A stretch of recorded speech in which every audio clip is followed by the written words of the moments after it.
Cross பட்டி நம்ம எப்படி நீளமாக வந்து கட் பண்ணணும் அப்படிங்கிறத பார்க்குறோம். நான் ஒரு 1/2 மீட்டர் வந்து ஃபேப்ரிக் வந்து எடுத்துகிட்ருக்கேன். 1/2 மீட்டர் துணியில் உங்களுக்கு அம்பர்லா கட் குர்த்திக்கு ஃபுல்லாக வந்து ரவுண்டு வைக்க, அதில் பைப்பின் கொடுக்க, டோரி ஸ்டிச் பண்ண எல்லாத்துக்கும் யூஸ் பண்ணுற மாதிரி லாங் ஸ்ட்ரிப் வந்து எப்படி கட் பண்ணணும்னு பார்க்குறோம். இந்த மாதிரி நம்ம எப்பயும் குறிப்போம் இல்லையா, அந்த மாதிரி கிராஸாக வந்து நான் ஃபஸ்ட்டு வந்து குறிச்சிட்டே வரேன். க்ராஸாக வந்து லைன் வந்து ஃபஸ்ட்டு வந்து ட்ரா பண்ணிக்கோங்க.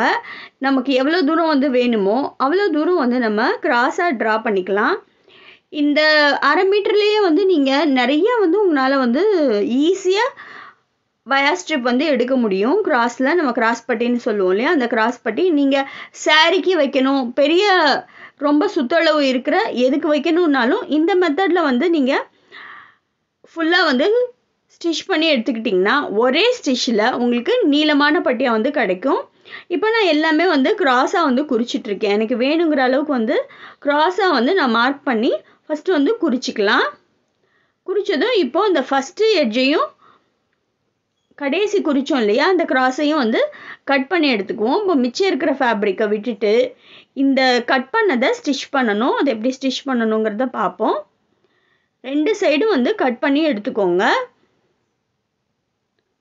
2 சைடும் வந்து கட் பண்ணி எடுத்ததும் இப்போ இந்த கிராஸை இப்போ நம்ம லைன் ட்ரா பண்ணியிருக்கோம் இல்லையா, அந்த லைனில் ஃபஸ்ட்டு லைனை விட்டுட்டு அடுத்த லைனில் இந்த மாதிரி நம்ம 2ஐயும் வந்து மேட்ச் பண்ண போகிறோம்.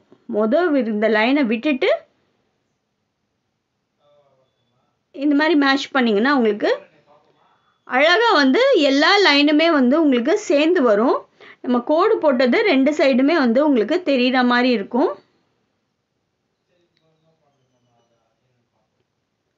இப்படி கிராஸாக வச்சு ஸ்டிச் பண்ணணும். நான் எப்படி காட்டியிருக்கேனோ அதே மாதிரி வச்சு ஸ்டிச் பண்ணிங்கன்னா உங்களுக்கு லாங் பட்டி சூப்பராக வந்து நீட்டாக கட் பண்ண வந்துடும். இது ஒரு தையல் மட்டும் இப்போ போட்டு எடுத்துக்கலாம். ஃபஸ்ட்டு வந்து இந்த பார்ட்டை ஸ்டிச் பண்ணி எடுத்துக்கோங்க. ஸ்டிச் பண்ணி எடுத்ததும் அடுத்து எப்படி கட் பண்ணணும்னு பார்ப்போம். ஃபஸ்ட்டு பார்ட்டை விட்டுட்டு தைக்கணும், அதை மட்டும் கவனமாக வந்து பார்த்துக்கோங்க. ஃபஸ்ட்டு அந்த கோடை விட்டுட்டு கரெக்டாக அந்த லைனை வந்து சேர்ந்து வரும். சேர்ந்து வரதை தைச்சி எடுத்துக்கலாம். இப்போ நான் ஸ்டிச் பண்ணி எடுத்துட்டேன். இப்போ நீ ஸ்டிச் பண்ணி எடுத்ததை நீங்கள் பார்த்தீங்கன்னா தெரியும் உங்களுக்கு. எல்லா லைனுமே வந்து கரெக்டாக வந்து எனக்கு மீட் அவுட் ஆகுது. சரியாக வந்து உங்களுக்கு எப்பயுமே நீங்கள் அந்த கிராஸாக போட்டு எடுக்கிறப்ப ஈஸியாக வந்து நம்ம அந்த ஸ்டிச் பண்ண லைன் எல்லாமே வந்து ஒரே இதுவாக வந்து உங்களுக்கு வந்துடும். இப்போ அப்படியே வந்து நம்ம ரவுண்டாக வந்து கட் பண்ணிகிட்டே வர வேண்டியது தான். நீங்கள் கட் பண்ணிவிட்டு கரெக்டாக வந்து அந்த மேல் பார்ட்டு மட்டும் தனியாக எடுத்து கட் பண்ணுங்கள். செட்டாக வந்து இந்த மாதிரி கொஞ்சம் அரேஞ்ச் பண்ணி வச்சுட்டு கட் பண்ணுங்கள். ஏன்னா கீழே வந்து கட் ஆகிறதுக்கு சான்ஸ் ரொம்ப இருக்குது.